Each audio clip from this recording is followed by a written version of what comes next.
폭발 충격 보고서라. 한국은 위험 국가. 무슨 얘기냐고요? 여러분, 민간 국가에 대한 이야기입니다. 당초 미국 에너지부는요, 대한민국을 민간 국가 및 기타 지정 국가 목록에 올렸습니다. 그래서 정부가 이것 빼려고 온갖 수단을 다 썼거든요. 왜냐하면 위험국가라는 것은요, 미국의 국가 안보를 위협하는 그런 국가들을 지정해서 특별 관리하는 국가 목록이 이게 민간 국가 및 기타 지정 국가 목록이거든요. 여기에 대만이 포함이 되는 거예요. 죄송합니다. 대한민국이 포함이 되는 겁니다. 야, 그러니까 걱정이 진짜 많이 됩니다. 지금 민간 국가로 분류되는 나라들을 보면 예를 들어서 말입니다. 테러 지원국도 있습니다. 북한, 이란, 쿠바, 수단, 리비아, 그리고 시리아. 여기에 말입니다. 중국이나 러시아, 인도, 파키스탄, 이라크, 그루지아, 벨라루스, 알제리, 아르메니아, 카자흐스탄, 몰다비아, 아제르바이잔, 우즈베키스탄, 타지키스탄, 키르기스탄, 투르크메니스탄, 이게 전부 다 민간 국가에 들어가 있거든요. 그런데 여기에 지금 대한민국이나 우크라이나, 러시아, 대만도 들어가 있습니다.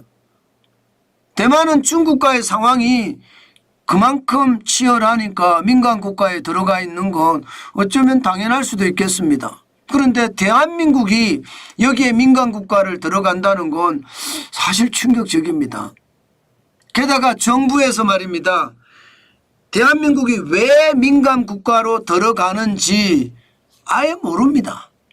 아예 모릅니다.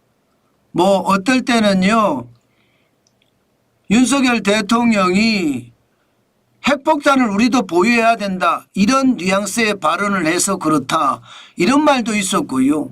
또한 말입니다. 미국의 첨단 기술에 대한 연구 부서에서 한국인들이 정보를 빼내가고 있다, 뭐 이런 이야기도 나돌았었거든요.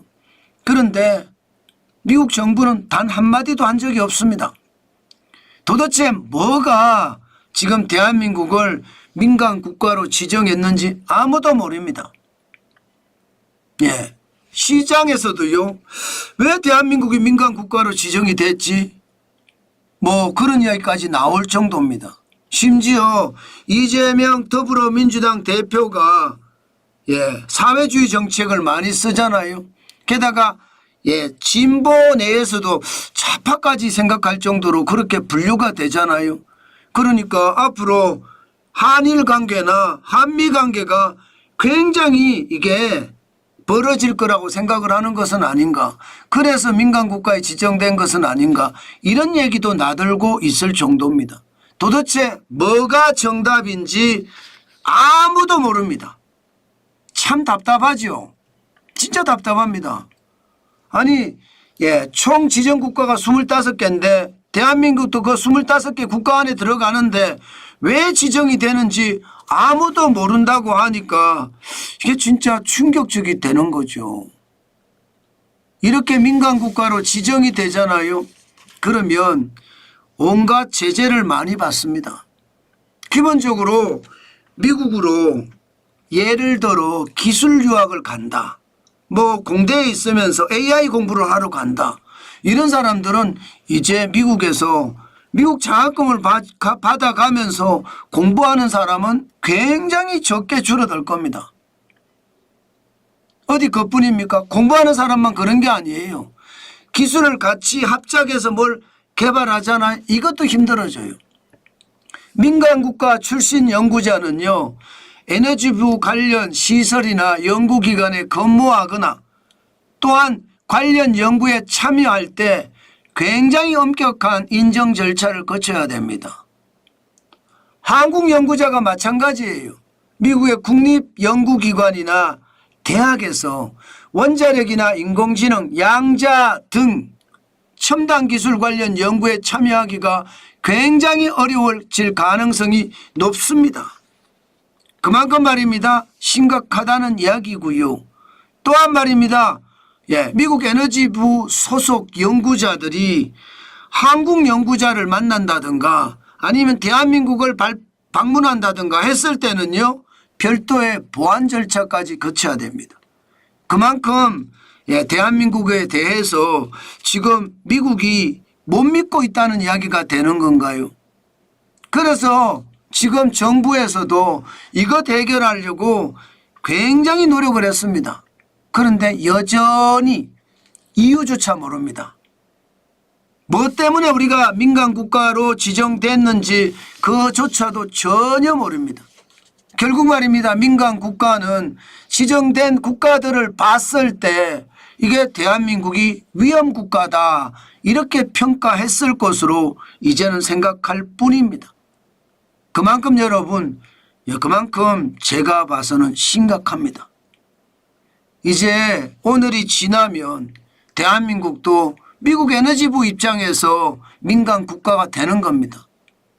그렇게 되면 대한민국의 첨단 기술을 개발할 때 굉장히 크게 어려움이 따를 겁니다. 특히 말입니다. 지금 가장 핵심이 원자력이나 또 AI 인공지능이잖아요. 그런데 이 분야의 협력은요 굉장히 어려워질 수 있고요. 특히 미국에서 첨단 기술을 항상 주도하잖아요.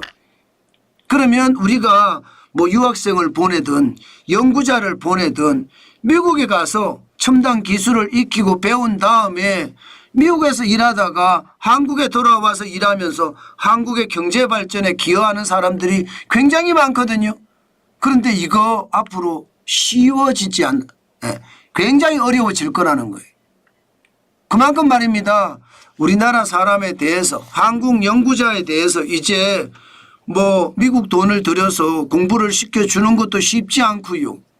또 더 중요한 것은 한국 사람들을 이제 받아주기도 쉽지 않다. 저는 그런 생각을 해봅니다. 그만큼 이거 굉장히 심각한 상황입니다.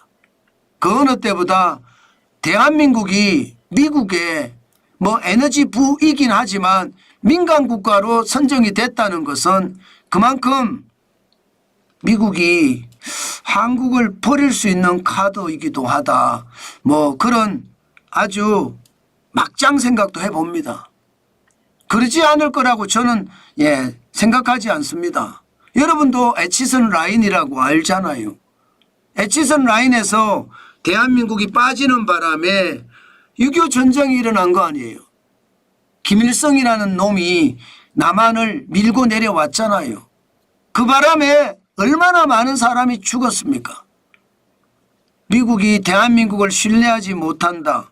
위험국가라 이렇게 지정을 하는 순간 대한민국의 발전도 굉장히 더뎌질 거고 그만큼 첨단 인재를 양성하는 것도 그만큼 어려워지고 궁극적으로는요. 대한민국의 어떤 상황을 굉장히 악화시킬 수 있는 그런 요인이 되지 않을까. 저는 암울한 전망까지 해봅니다. 참 충격적이죠. 그러나 그게 현실입니다. 지금 대한민국이 얼마나 좌경화되어 가고 있는지를 확실하게 알려주는 그런 상황이 아닌가 저는 그렇게 전망합니다. 미국 입장에서는 자유민주주의, 그죠? 시장경제 이거 굉장히 중요시 여기는데 대한민국 계속 자유민주주의 체제를 이어갈 수 있느냐, 시장경제를 이어갈 수 있겠느냐, 여기에 대한 의심이 엄청나게 커졌다. 저는 그렇게 생각해도 무방하다고 생각합니다. 충격적이죠. 그렇지만 현실입니다.